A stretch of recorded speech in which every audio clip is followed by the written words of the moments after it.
Je vous remercie, Monsieur le député de Darcy-McGee. Maintenant, je cède la parole à Monsieur le député de Verchères. Merci, Madame la Présidente. Aujourd'hui, partout dans le monde, notamment dans plusieurs autres assemblées démocratiques, on rend hommage aux innocentes victimes de la dictature nazie.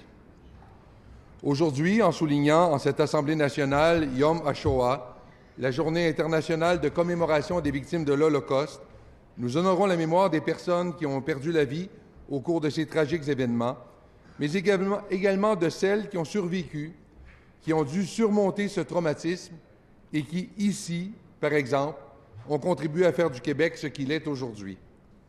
L'Holocauste, un événement tragique dans l'histoire de l'humanité.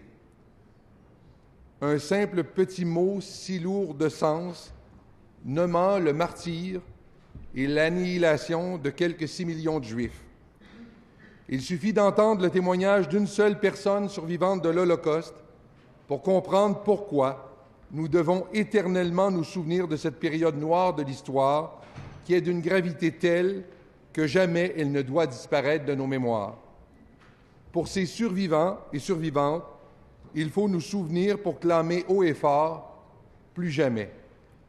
Il faut nous souvenir pour nous demander comment une partie de l'humanité a pu sombrer dans une telle barbarie et comment faire en sorte de se prémunir contre de tels dérapages allant jusqu'à l'horreur absolue. Pourtant, malgré l'Holocauste, l'humanité n'a pu prévenir les événements au Rwanda, en Bosnie et au Kosovo. Le souvenir doit donc encore se muer en action. Le regretté premier ministre René Lévesque, qui a été témoin en tant que correspondant de guerre, rapportait ce qui suit à la suite de son entrée dans le sinistre camp de Dachau. Ce qu'on découvrait, c'était en même temps l'antisémitisme, mais surtout jusqu'où peut aller une chute dans la barbarie. Et une chute organisée, c'est-à-dire pas un accident de parcours, mais quelque chose de systématique, une organisation de la mort. Même si ces événements atroces se sont passés loin de nous, ils nous ont été familiers de différentes façons.